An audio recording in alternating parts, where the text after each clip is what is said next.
Tahun ini jualan makin sepi.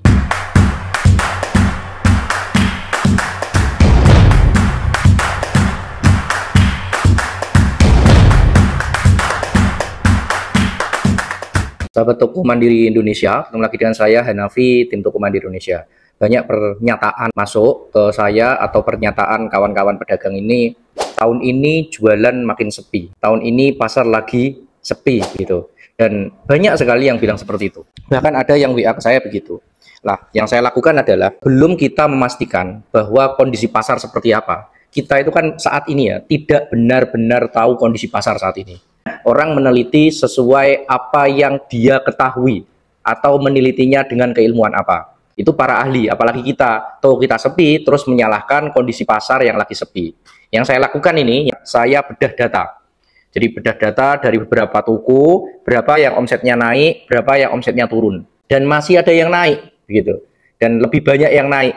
Jadi 70% naik, 30 turunnya sedikit. Saya analisa toko ini versus bulan kemarin, versus bulan kemarinnya lagi. Oh ternyata ada yang 2 bulan berturut-turut naik, ada yang 2 bulan berturut-turut naik, terus ada juga yang turun. Turunnya pun karena bulan kemarin naik tinggi, gitu. Lalu kita analisa, kita bedah, kalau sudah ketemu yang benar-benar turun ini, ada 2 toko, turunnya di mana? Di APC-nya atau STD-nya, average purchase customer, rata-rata belanjanya yang berkurang, atau jumlah orang yang datang yang berkurang. Kalau pasar lesu, otomatis yang berkurang adalah di APC-nya. Karena orang biasanya belanja misalkan 50, jadi belanja 40, jadi 30. Begitu. Tapi nyatanya mau pasar lesu seperti apa, namanya kebutuhan ya tetap jalan. Ini pemikiran saya ya.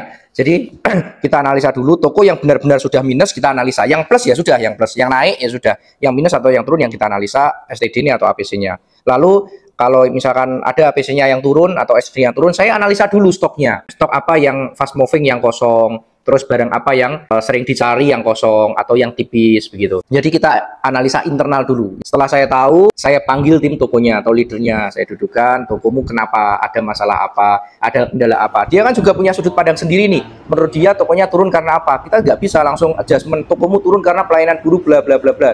Kita harus dengar dulu sama mereka bagaimana. Oh iya Pak, misalkan kalau kemarin ada toko baru buka di sini gitu. Terus kemarin ada penutupan jalan, pasti dia punya persepsi. Baru nanti kita cari solusinya apa gitu. Jadi saya ketika ada omset turun atau saya tidak langsung memutuskan pasar lagi lesu. Jadi saya mencoba untuk analisa. Ini termasuk ketika saya dulu masih berada di salah satu menjadi kepala toko di minimarket nasional. Ketika ada omset turun, saya tidak pernah alasan hujan. Hujannya besar pun omsetnya turun, saya nggak pernah alasan hujan. Karena habis hujan biasanya rame gitu. Jadi kita analisa dulu dari stok bagaimana, dari pelayanan, bagian yang internal kita analisa dulu. Begitu sahabat Toko Mandiri Indonesia. Jadi kalau misalkan toko Anda itu mulai ada penurunan omset, coba dianalisa. Analisanya ada internal dan eksternal. Tadi sudah saya jabarkan contohnya. Terima kasih. Kami Toko Mandiri Indonesia juga menulis buku Minimarket 101, bagaimana memulai dan mengelola bisnis minimarket. Di sini ada banyak tips, terus ada SOP-SOP yang barangkali nanti bisa ditiru. Terima kasih. Assalamualaikum warahmatullahi wabarakatuh.